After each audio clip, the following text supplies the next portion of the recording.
Tell me, though, what's his technique? That last strike, it seems invincible.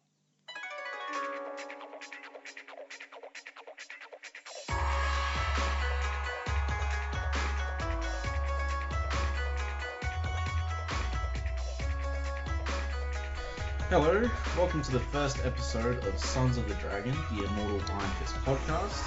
I'm Tom McKenna, dun dun, and you are, sir? I am Carl Stout. Alright. So, basically we made this podcast just to talk about Iron Fist pretty much, and talk with you guys, hopefully. This episode will be a bit longer than most of them, because we're talking about his creation, all that jazz, his influences. But hope you guys enjoy. Before we start, I just want to do a shout out to J. David Weeder at Dave's Daredevil Podcast. He really helped us get up and running. I probably wouldn't be doing it if he wasn't egging me on, so to speak. Check him out at Two True Freaks. It's a really good Daredevil podcast. I definitely recommend it. Good stuff, definitely good stuff. You should check it out. He's a pro. I'll say that much. And I don't think the man breathes. Yeah, he never stops. It's crazy. So, I guess, how did you get into Iron Fist, Carl? Well, being the old man that I am, right. I was introduced to Iron Fist. Well, my first introduction to Iron Fist was actually Contest of Champions, where he has a microscopic role, and I think a whopping 3 pages, where Invisible Woman kicks his butt. Oh my god. So that appearance didn't really make much of an impact on me. I mean, I thought he looked cool, but then Invisible Woman just put a, shield bubble around his head and made him pass out from lack of oxygen. Which she's done to him a couple different times, actually. She's overpowered, though, so I don't feel too bad. And that was it for a while on Iron Fist. Yeah, I'm from Connecticut, and in Connecticut,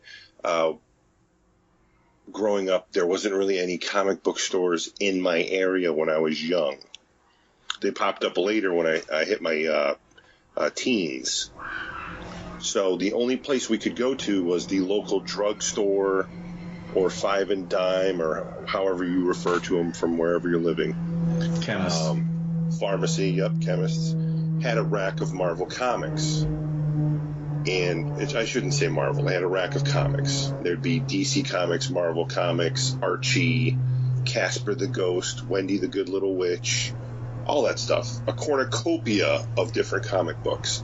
But they were in control of what they used to fill the rack, and there was only so many spots. So I didn't discover Power Man and Iron Fist until it was almost over. And I was actually staying at my aunt's for a weekend, and she took me to her local 7-Eleven, which is a convenience store.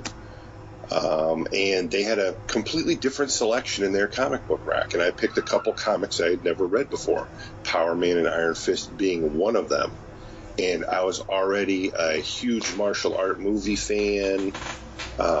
I bought silly ninja magazines when I was younger, to train myself to be a ninja. Black Belt magazine. My friends, Black Belt magazine.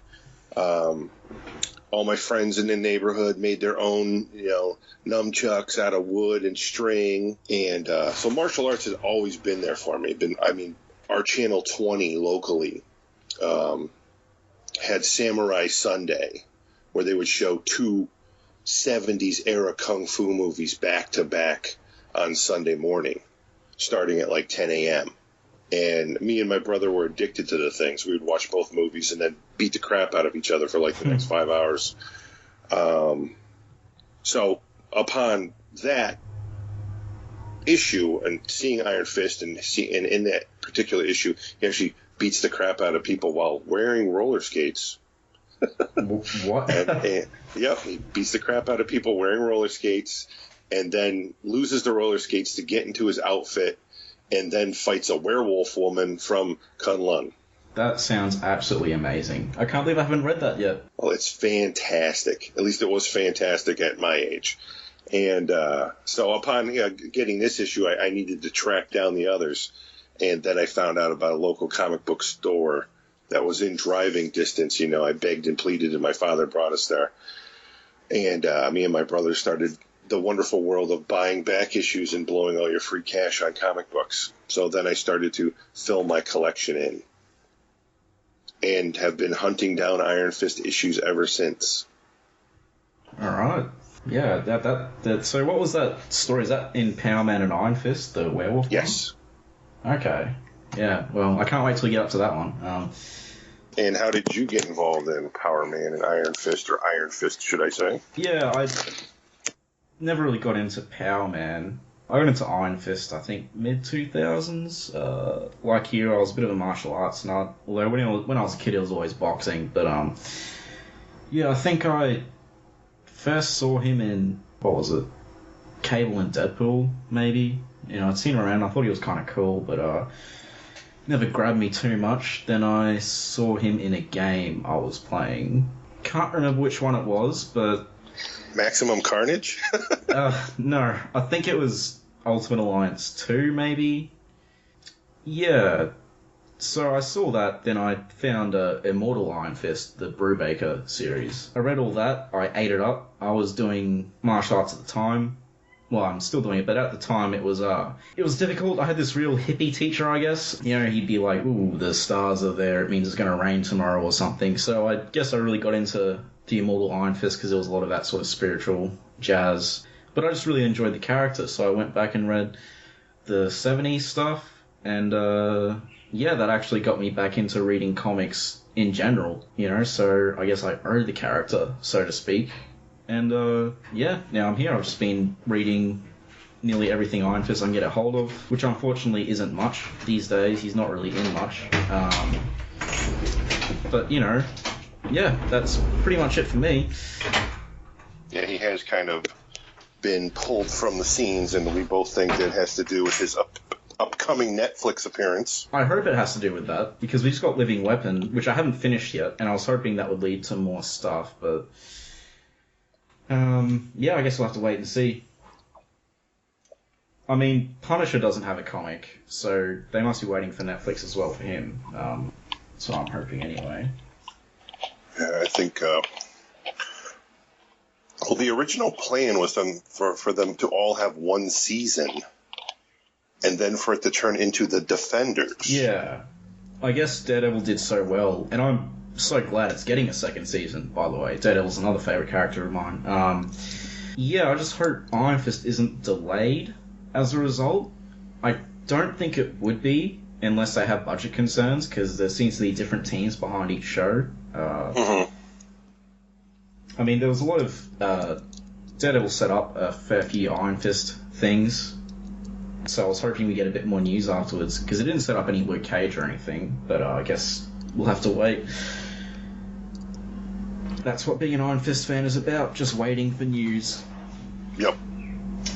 I actually had a conversation with Ray Park about Iron Fist. And it was kind of funny because I met him at a local comic show about 10 years ago. And this was right around when they had said that he was going to appear in the Iron Fist movie as Danny Rand. Yeah. And I'm standing in line to meet him, and every single person is just Darth Maul, Darth Maul, Darth Maul, Darth Maul, Toad from X-Men, Darth Maul, can you sign my Darth Maul action figure, blah, blah, blah, blah, blah. And I walk up there, and I'm like, oh, man, it's a pleasure to meet you. And I start asking him martial art questions and Iron Fist. And his eyes got as big as 50-cent pieces. He actually jumped up from behind his table, grabbed me by the arm, and took me behind his booth area because there was a huge curtain. And we stood back there for like 5 minutes just shooting about martial arts styles, kung fu, and how Iron Fist was actually his father's favorite comic book character. Wow. And he is so honored that he was going to be playing him in the movie. and he wanted to do the character true justice. And as you all know, by now, 10 years later, this never happened. Why didn't it happen again? I don't know. Was it Iron Man? I'm pretty sure... Wasn't that right around the time with the whole bankruptcy hit? Possibly. I'm not sure. So I think a lot of things got scrapped because of the bankruptcy, and being part of a bankruptcy is when you have to, basically redo everything because you're not doing it right now, so you have to have a plan. Yeah. It'd be good to see him as Orson Randall. Oh yeah, there's definitely still a spot for him. Yeah. With all the new characters that were created in the Immortal Iron Fist, I mean, there's plenty of room for him to be in a movie or a TV show. Just a tangent here, I've got to say, all the Immortal Iron Fist characters, the side characters, are so good. I wish they came in earlier, because I'm not one of those people who's a Misty Knight fan, so the supporting characters in his early stuff is always the weakest part for me. I actually am a Misty Knight fan and a Colleen Wing fan. I like Colleen. And Colleen came first in the Iron Fist universe. Yeah. And no, they have never hooked up. Yeah, no, it was always like a... Yeah, you're expecting it, but I guess it surprised me when they didn't. Alright, so we're here to discuss the first issue. Yes, Marvel Premiere 15, also known as The Fury of Iron Fist. I guess, so this came out, May 1974? 1974 was a pretty big year. Wolverine and the Punisher both debuted in Hulk and Amazing Spider-Man, respectively. There was a lot of horror and sci-fi and romance comics running around. I don't think there's any of those anymore. No, not really. Which is a shame, because the new lineup seems to be mostly Avengers and X-Men titles, as opposed to different genres, but... Oh, Man-Thing got his own comic as well, which is a character I've always been meaning to get into. But it was just, time. So I guess, he was created by Roy Thomas and Gil Kane. They got the name from a film called Five Fingers of Death, which I haven't seen, but it has a ceremony of the Iron Fist, in which the hero gains the ability to wipe out his enemies with his bare hands. So, that's pretty close to the book. The scene from the movie is actually referenced in the comic. Is it? I haven't seen it. Where he goes from sand to gravel to stone. Okay, cool.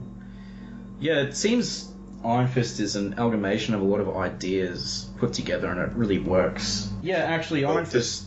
Sorry, continue. This first issue, I just reread it again before we got online to do this. Yeah. It's still a super powerful issue. I love it. It's probably the best one. It's extremely intense. It's got more freaking words than 20 comic books on the shelf right now. So you sit down to read a comic book and you're like, oh, I'll crank through this in 5 minutes. Half hour later, you're finally on the last page. It's got fantastic imaging. The artwork still stands the test. The coloring is horrible. I'll give it that. Yeah. I don't know who colored this book, but I think they might have been falling asleep on a few panels. What book are you looking at? The Masterworks? No, I'm looking at the actual the original issue. In my hand. Yeah. God. G. Wynn, whoever he is. It's a little shaky with the brush on the dark greens. Yeah. Just... I know you saw him in black and white first. Not first. Actually, I saw it... I saw the version you're reading first. I reread it in black and white, though, and I think the black and white is much better. It definitely gives off more of a pulpy feel, because it's a, pretty pulpy story, I guess. Yeah, it's funny with the name Iron Fist that Stan Lee was actually okay with it, while Iron Man is still running around, because we all know Stan's I don't know, tyrant's way too strong a word, but I don't know, I'm just going to leave it there. I don't want to alienate Stan Lee fans. And Iron Fist, the idea of Iron Fist actually predates the Bruce Lee popularity surge. Like, I recall Roy Thomas didn't really know Bruce Lee when he was thinking of Iron Fist, so that's the Iron Fist being a Bruce Lee ripoff is put to rest there. It's not true. Shang-Chi, however... Yes, we could do a whole podcast on that. That's another story. Yeah. Shang-Chi is Marvel's Bruce Lee. I like Shang-Chi, but it's true. Iron Fist is pretty much the Amazing Man, who's from the 30s.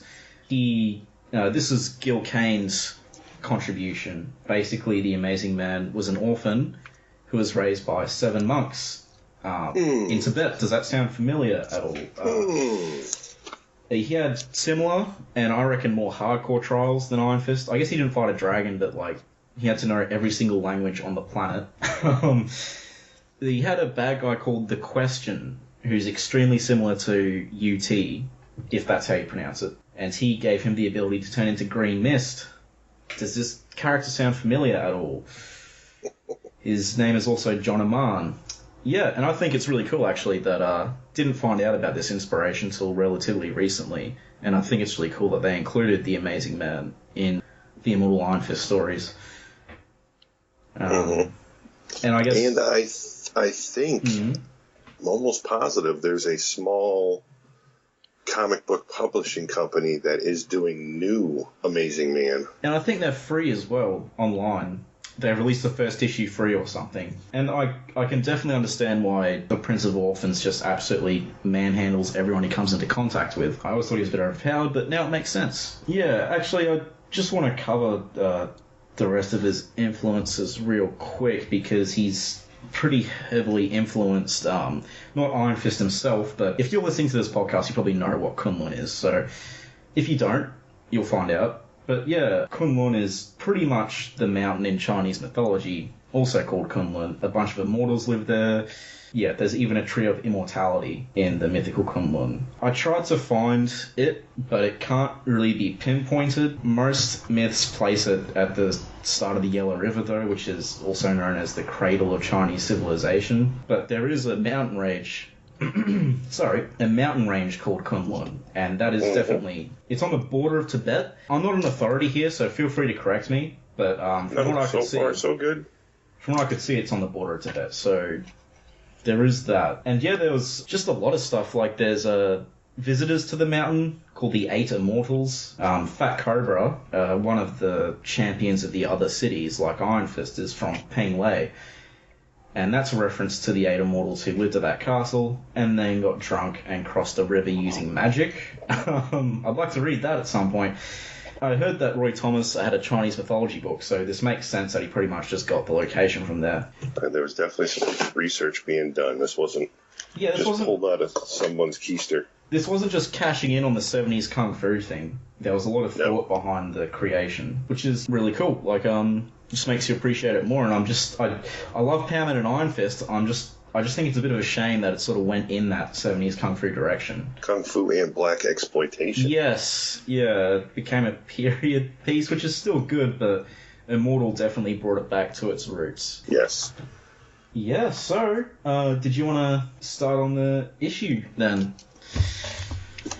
Well, the issue starts with Danny / Iron Fist facing the challenge of the Four, and I honestly say, in my mind anyways, I really think August there, UT, August Personage and Jade, was the inspiration for G.I. Joe Cobra Commander without his helmet on.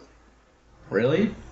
Well, if you think about it, Cobra Commander wears the exact same headpiece, just in blue, when he doesn't wear his helmet. That is true. When was G.I. Joe created? I'm not an authority on that. No. The comic, I want to say it came out 79, in that area. Yeah. Now I'm going to have to look that up. Another great comic book, by the way. That first year of G.I. Joe Marvel was incredible. I can't see myself tracking that down, unfortunately. Well, while you do that, I'll continue. So Iron Fist is facing the challenge of the Four, which is, just 4 guys, essentially. And he proceeds to... 4 Kung Fu Masters. Yes, Kung Fu Masters, I apologize. And he proceeds to just kick the snot out of them, pretty much. Well, not just kick the snot out of them. it basically says he ends their careers. Yeah, no, it's pretty graphic considering, like, there's Garth foam coming out of his mouth and everything.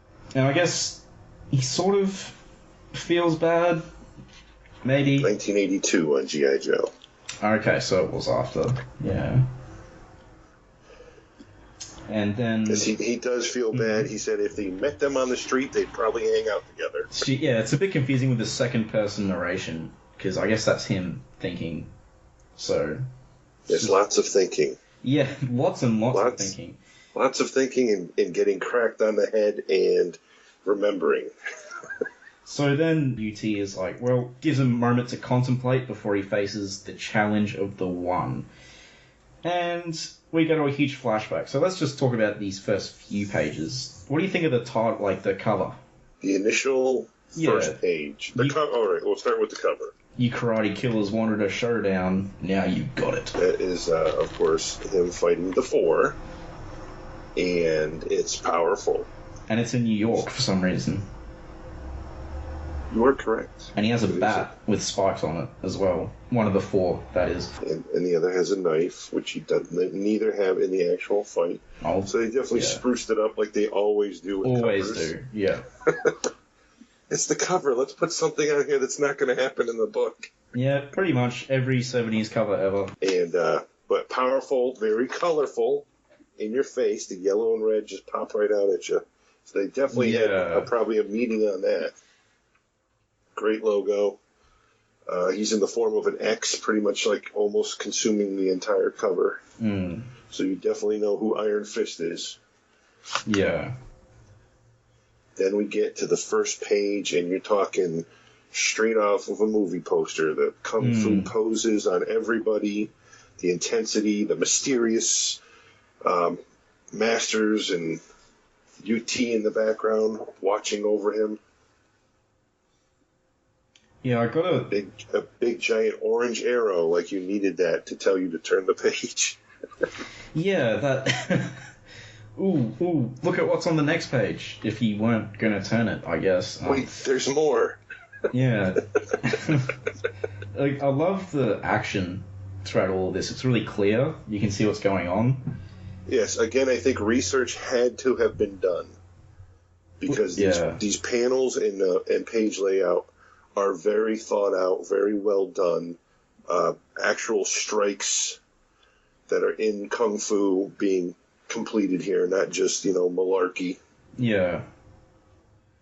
Looks like it hurts. Like, really hurts as well. It's definitely impact. And my actual favorite panel in this comic book, and this issue has a lot of good panels, I'm not going to lie.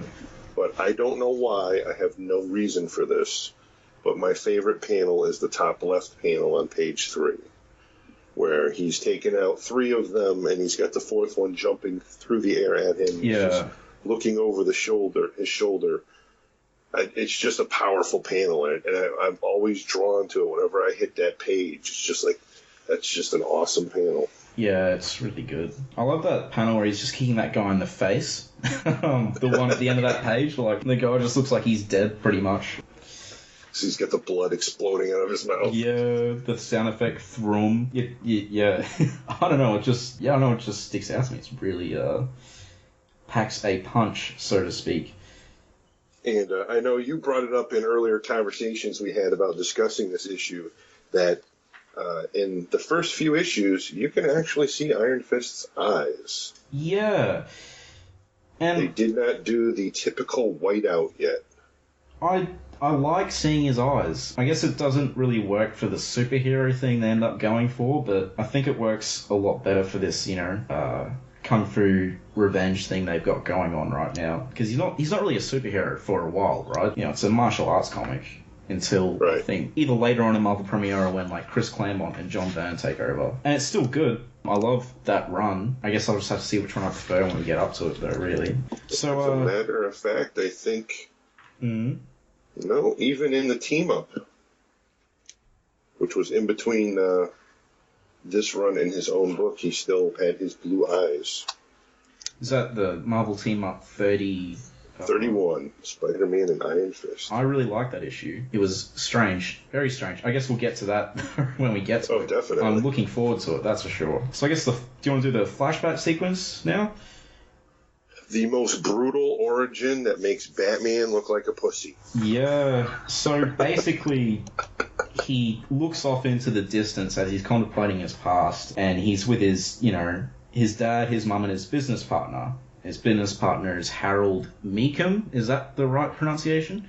Meacham. Meacham. And then there's Wendell Rand, his dad. Can't remember his mum's name. But yeah, they're just... Heather, that's right. So they're just walking along these mountains in Tibet as you take a 9-year-old, as you do. And what you do. Meacham's sort of like, dude, this is crazy. He has a bit of a point, but he does have that evil mustache villain look going on. Yes. So, they're walking through, they're pretty much just discussing how they're looking for this mystical city Wendell, and they're all a bit skeptical, especially Meacham, but Heather and Danny are happy to go along, so they trudging along. Then Danny falls off. Yep. And Danny drags Heather and Wendell down. Danny slips, taking his mother, bringing his father, but the rope snaps, leaving Wendell hanging by one hand, shouting at them because they landed on a precipice below. And they live. And they're fine, just a little bruised up, and this is where Meacham reveals his true colors. Yeah. This was the perfect plan, and he thinks he's a nutbag, and he'll take him out now and bring his wife home and make her his and raise his son like it's his own. And he's a jerk. He's a real jerk. He's a big jerk. Piece of work. And so he owns that mustache. He steps on his hand, and it takes a while for him to fall, because we know later on that Wendell's pretty hardcore. But he does fall, and clearly smashes his head on this rock as he falls down. Which is a full face plant. Done pretty brutally. And it doesn't show the actual act, but you have the typical travel lines and a giant, huge blood explosion on a ledge, and then through shadows you see that pretty much his top of his head is just destroyed. Well, if you went much further, it'd be a Max comic, really. And so, obviously, Danny and Heather are absolutely horrified. And Harold's like, no one will ever be able to prove that I killed you, except for these two people that clearly saw me do it. And then Heather throws a rock at him, which is justified. And he's like, oh, you've got me all wrong. I've always loved you. And pretty much gives him an ultimatum, like, come with me, if not for Danny's sake, or just stay in the middle of nowhere and die. And Heather just chooses option B, which is, I don't know how I feel about that, considering you think she might go along with him, with Danny, to protect him. But well, still, what she utters is completely classic. Let my son grow up to kill you with his own two hands, or let him die like his father. What? Yeah, I'm glad I'm not the only one who's a bit confused there as well. I'm like, this woman is hardcore. Because then he pretty much leaves, and he's like, just like, however you want it, Heather, I'm out. You'll change your mind once the frostbite sets in. And, then Danny's like, I'm glad you threw rocks at him. It's like, yeah, I'd be glad that she threw rocks at him too, I guess. Flashback ends with adult Iron Fist now announcing that he is ready. So yeah, this is a really good sequence. Well, you have to describe that panel. Well, it's young Danny going, Danny, are you ready? Are you ready to try? And you see little tiny 9-year-old Danny, who just witnessed his father killed right in front of him, in this, word bubble from hell, all jagged and rigid, going, yes, mother, yes, I'm, and then it fades over to Iron Fist saying, ready. Yeah. So this is the moment where Danny went hardcore. I mean, he's obviously has not gotten over this, which is fair enough, I guess. It's only been 10 years. But the artwork is, I don't like the colouring of this section, but in black and white, I think it looks really, really good. Definitely suits it more. I honestly think they went, at least on the next page where we're back to current time and he's about to meet the One. They just picked too many things that were green, and I think they didn't know what to do with it. So between bouncing back and forth on these different shades of green and then having to put other colors in the background that wouldn't muddle the green, it just makes it look kind of... Yeah, it's just a lot of green, a lot of bright colors that just don't particularly meld together very well.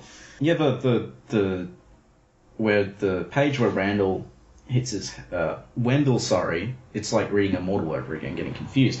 The page where Wendell falls down and bashes his head on the rock is a full page. Yes. And it's really good. It's I can't think of how they could do it better, really. As you said, it's very shadowy. No, that's a fan. I can only imagine what that page of original art goes for. It's probably $5,000, if not more.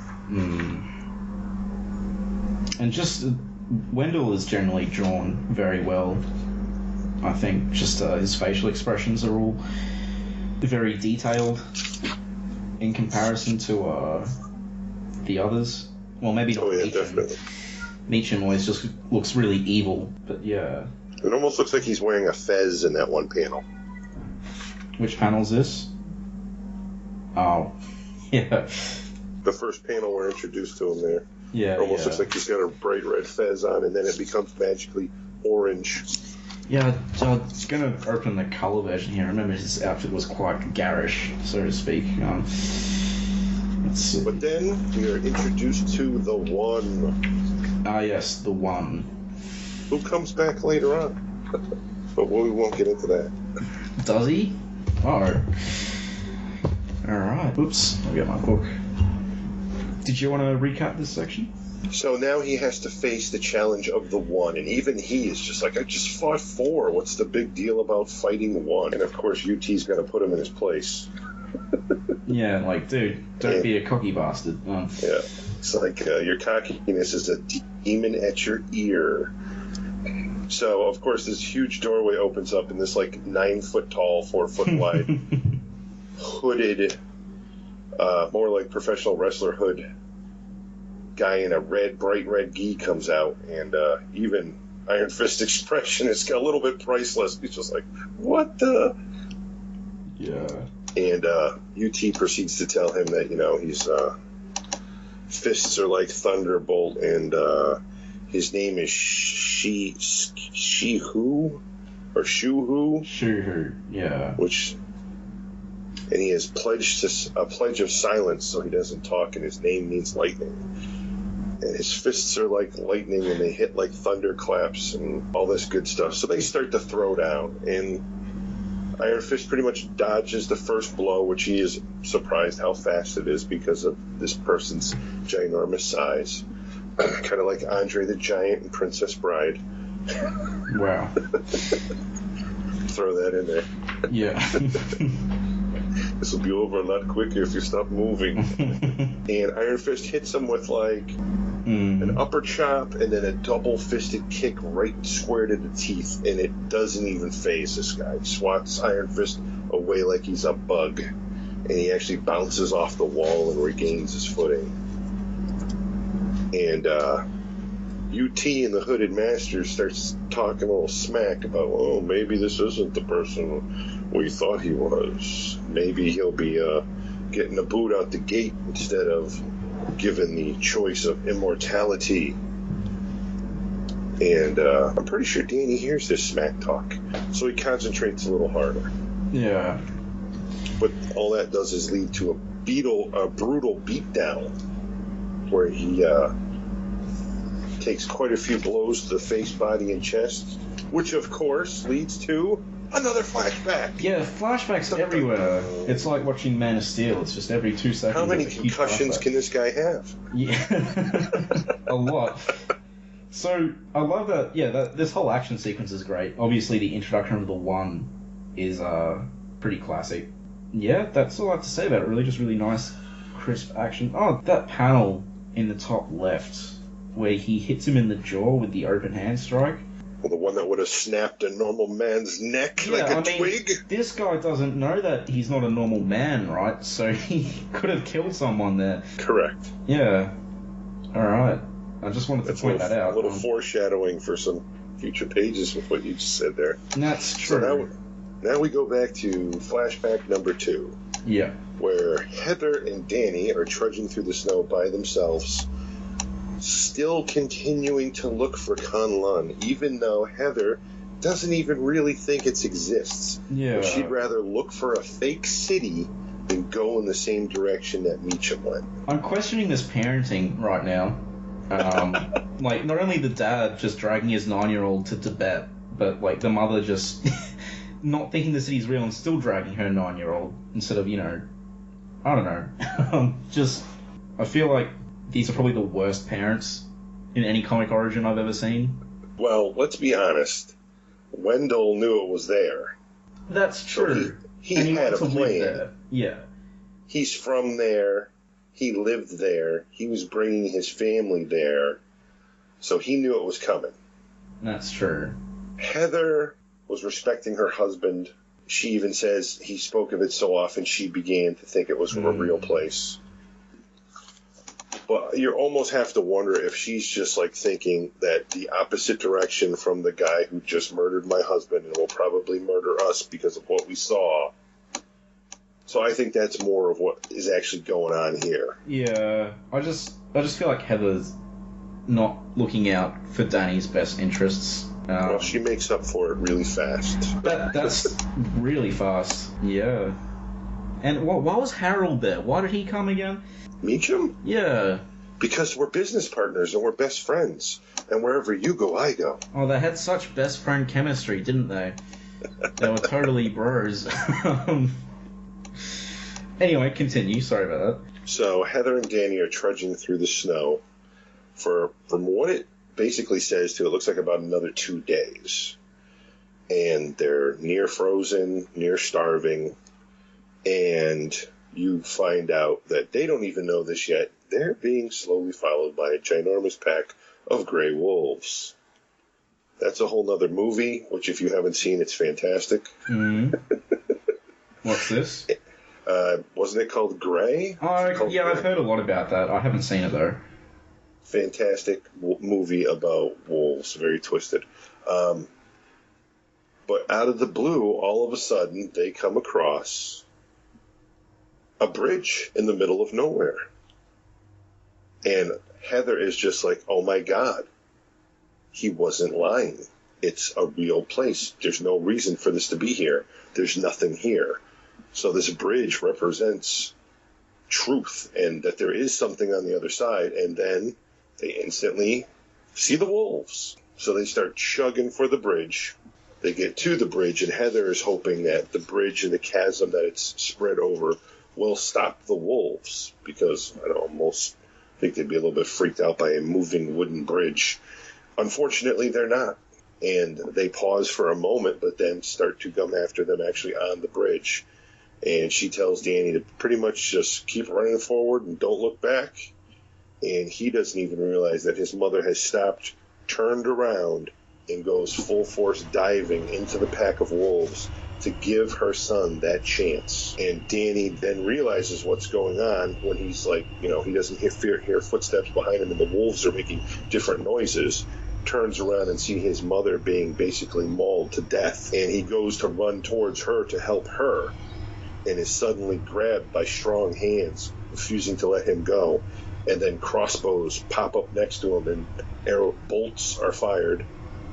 And the wolves are dispatched, but it's too late. His mother is gone. And these new strangers are like, she is dead. You are among the living once more. Welcome, lad. Welcome to Kunlun. So he has made it to the mystical city. However, he is now 2 parents shy. Yeah. And now the concussion cloud clears, and he's back to about getting his butt whooped by the One. It was definitely hardcore, just devoured by wolves. Obviously, the art is still great. It's a shame that this is Gil Kane's only issue. I honestly think the flashback art is better. Yeah. Tightness-wise. It's more character driven, whereas the present day, if you will, is all about the action sequences. The motion. So there's a lot more detail in the faces. in the flashback. And don't get me wrong, the artwork is tight throughout the entire book. Yeah, no, it's still good. But it's just like everything's a little bit tighter. When I think of this crisper. issue, I think of the flashbacks. Mm-hmm. So yeah, he's obviously pretty horrified about this whole thing. I guess it does explain why he's so angry. Yeah, I don't have much to add, I guess. Beyond what we already said, the art's really good. So we snap back to present time, and Danny is crumpled on the floor in his Iron Fist gear in the huge shadow of the One. And then we turn to the page to see him, the One that is, with open hand, and for some reason, zip is coming out of his hand. And you're like, what's going on here? Why is there this streak? Is he fighting a mutant? And magically, a dagger flies across the room and sinks itself into Danny's shoulder. And then another, which he manages to dodge. And for some unknown reason, the ghost of Heather is there in shock, like telling him to get up. She doesn't actually say anything. It's all expression with the face, the eyes, and the forehead. Like telling him to get up. You have to get up. As this thing now has become a realization that this is not a human that he is fighting. And now it all makes sense why all of his blows did nothing. And here's your favorite part where now he's not merely the Iron Fist, but he's also a man gone berserk. That is a good part, yes. Yeah, then he looks like he kicks his head off, but that doesn't actually happen. No. But it does look like he's just kicked his head into an explosion. On two different panels, with two different feet. And he's barraging him, he elbows him in the neck, he kicks him again. And then he stops. Then he's like, oh, hang on a minute, this guy isn't dead yet. So he draws inward. Unfathomed reserves of concentration and resolve flow from his very, very core. Yes, from his brain, shoulders, everything to his core. And the dude sort of staggering in the background, the One. And here comes that famous first Iron Fist scene, I guess. Into your hand until it becomes like unto a thing of iron. I love that. And then he strikes the ultimate 70s pose. Yeah. John Travolta would be proud. One hand in the air, Iron Fist down low, all glowy. Sheer naked power. Yep. And the Iron Fist is then summoned, and he plows the One's head clean off. And it does pretty much explode this time. Yes, and we are then treated to the fact that, yes, in fact, the One was a robot. We'll get to that in a second. And then, there's the hidden meaning behind it. The challenge was of his self, not necessarily of the One. Correct. Of his will to live, his fitness to live, hence that's the first ever time he drew on that inner will to make the Iron Fist. And then the issue ends with UT saying, yes, my son, you have won, the right is yours, the right to choose between immortality, eternal life, and death. And it ends with the series being affectionately dedicated to the memory of Bill Everett, a most amazing man. Actually, we didn't mention that Bill Everett created the Amazing Man. You just did. I did then, but obviously he's most well known for Namor. He's a co-creator of Daredevil. Daredevil was a very committee sort of thing. But that last sequence. Let's just get to the robot bit. I like what they're going for with the robot, but it just still feels a bit weird. Like, I know what they're going for, but they have a robot. Like, what's with that? Yes, it is a wee bit out of place. Like, it fits in thematically, but just aesthetically, it's out of place. What do you think? In a lot of kung fu movies and other, comics, there were mechanical men that they would fight or train against. Of course, nothing to this level, but I think that's what they might have been going for. Okay, The mechanical man. I wasn't aware of that. And also in future appearances of Iron Fist, the whole technology thing that is in Kunlun is also explained more, and you find out, yes, it is like this mythical ancient city, but they do, in fact, have technology that surpasses us. They just don't flaunt it. Was that in Immortal? Or was that Living Weapon? That's more in Living Weapon. Okay, I remember because I saw some robots. Immortal actually touches upon it also with, like, the new gates that are being built on both sides. Yeah. Yeah, no, that fight was, the art is consistently good at the end. It's like definitely some of the best fight sequences I've seen from that era. Oh, without a doubt. Which is, you know, what the comic is supposed to be, right? Like, correct. And in this issue, which you won't see in any of the reprints because the reprints do not have the advertisements, there is a half-page ad for The Deadly Hands of Kung Fu magazine starring Shang-Chi. When did Iron Fist first appear in Deadly Hands of Kung Fu? I don't think he actually appeared until, like, issue 8 or so. Okay. Because right here they're listing Shang-Chi, Sons of the Tiger, yes, Bruce Lee, David Carradine, and... tell me this doesn't sound familiar. Five Fingers of Death. Oh, it does sound familiar, yes. There's a lot of overlapping things here. So is that the first Sons of the Tiger appearance? I want to say yes. Because, I mean, Bob Diamond's first appearance, that's obviously a milestone in comic history, right? He might have shown up before then, though. Ah, okay, yeah. And I think he might have, because even like Misty Knight, I think, is supposedly like in Peter Parker Spider-Man issue 2 as a cop he saves from a bomb. Is that where she loses her arm? I don't know. I originally thought, because I've read so much that sometimes you just get confused with stuff, but I had originally thought for years that Misty Knight had lost her arm to Sabretooth. Okay, yeah, I always thought it was the bomb because she wouldn't shut up about it. Because remember that IRA guy who pops up later on?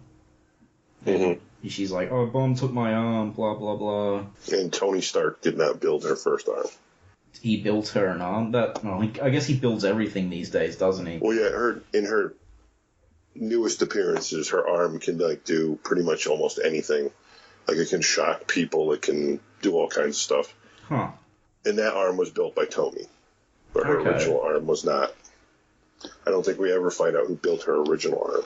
Yeah. But what I was confusing it with is in Sabretooth's, I think, second appearance, because his first appearance is Iron Fist 14. Yeah. And then his next appearance is not until Power Man and Iron Fist, where he's pretty much just a demented psychopath, pervert, killer, rapist. I think he maims Power Man's model girl, rapes and maims Power Man's model girlfriend. Because he got it mixed up with Misty, which is... Yeah, I think so, yeah. I think he was looking for Misty, found Power Man's girlfriend at the time, and raped and mauled her. So Sabretooth thinks they're, like, all the same, I guess. Again, this is when Sabretooth wasn't a mutant. Yeah. Didn't have adamantium anything, had no healing power, had no superpowers whatsoever. He was just a 6'6", steroided up smuggler / psychopath. Yeah. And well, I mean, he still is. He just has powers now. Right. So, yeah. And it's, you know, about this issue, right? All these challenges they're putting him through, but this is after he fought a dragon. Well, you don't know that yet. Well, we don't know it yet, but I guess we'll talk about that next time. Right. And yes, it is a week after he has faced a dragon. Yeah, we'll get into that next issue. But yeah, like, there's a lot of good origins in comics, but most of those origins, best versions, are retold.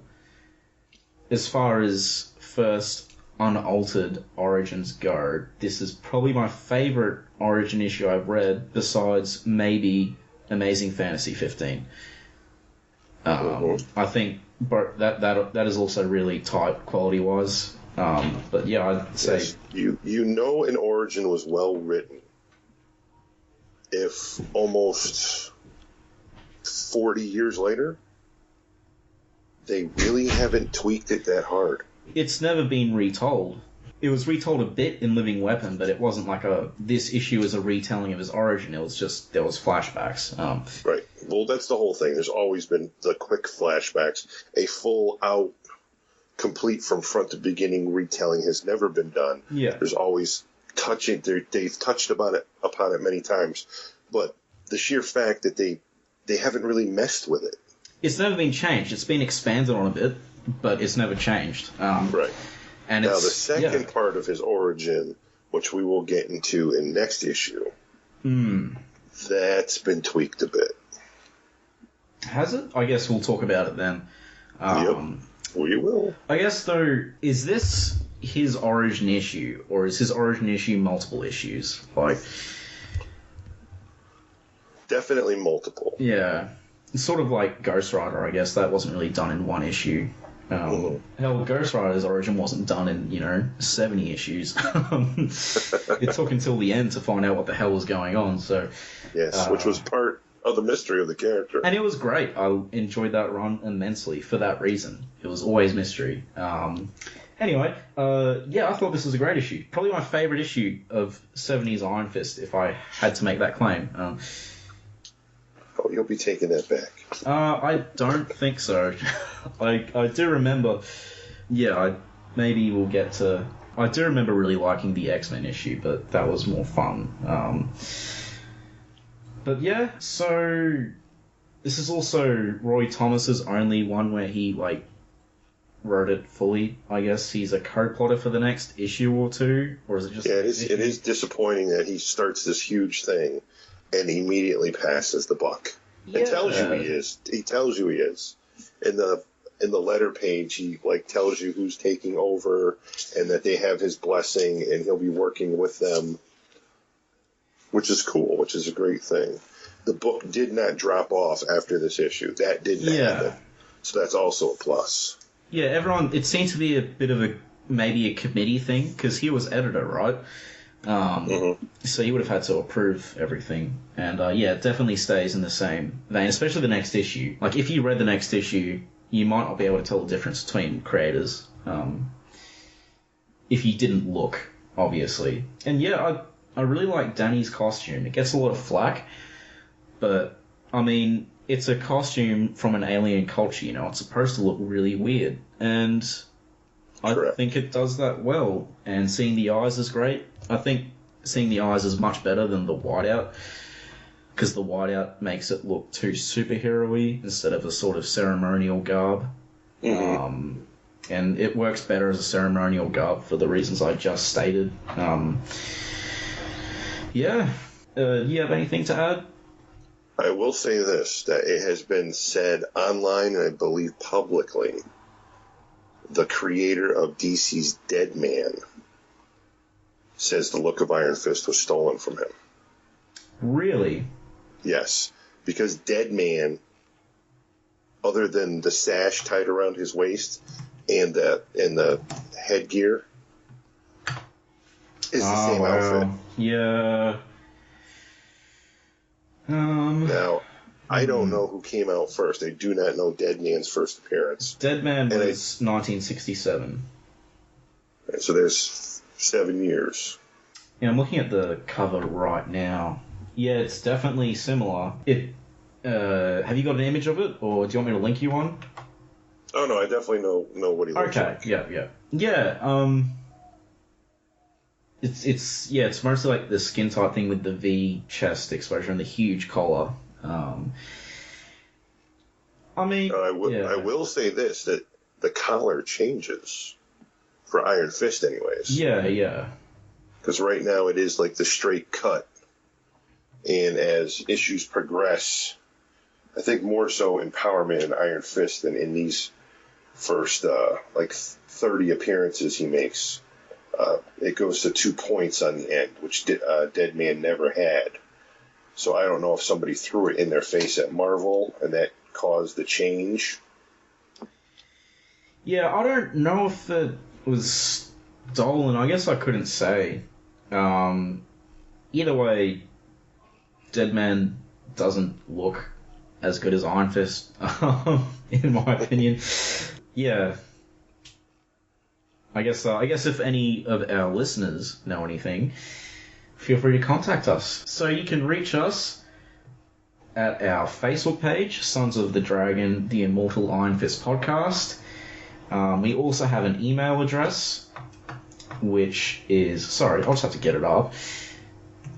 Also, with that Facebook page, there actually is a couple different Sons of the Dragon. Is there? You're actually good. Yep, you're going to have to actually see the one that says Immortal Iron Fist Podcast. That's okay. But I mean, once you type in those first 3 words, it should pull them all up in a list, and you'll be able to see us there. Okay, cool. Yeah, I didn't check that actually. And our email is sonsofthedragonpodcast, all one word, at gmail.com. So if you have anything to say, yeah, keeping it simple with this really long title. So yeah, if you have anything to say, please get back to us. Leave us a review. We should be up on iTunes soon. Search for us there as well. If you leave a bad review, please say why. Don't just leave 1 star or just call us like mean names. Like yes. But bunch of rambling jerks is not nice. Most of all, send in questions or any insights you have or anything you have to say about Iron Fist, because after all, we did start this just to talk about Iron Fist, a character we love. Yeah. Oh, right. Any characters, music, etc. we've used in this, we're not making money off it, so please don't sue us. I don't have any money anyway. And neither do I, because I have 3 kids. Yeah, so you wouldn't be getting anything if you sued us. But yeah, this is strictly no profit involved. This is all for free. No, this is for the love. Just for the love of a character that needs love right now, I think. And yeah, I think that about wraps us up. That wraps us up. Good talking with everybody. Good talking with you. Hope everybody enjoyed the show. I would like to give a shout out to the podcast that got me started into doing this, which was Get Out the Room, which is a horror podcast. You can check them out on Facebook too. They're on iTunes also for free, and it's horror. It's about the movies. They love chewing on the Walking Dead episodes almost every time. Give them a like, give them a listen. Good stuff. Yep, I also recommend that podcast, especially if you're a horror movie buff. It's good stuff. So, I guess, until next time, may your hands be like 1-2 things with iron. Namaste. Namaste. Don't hit people. They'll sue you. Yes. Peace. Peace.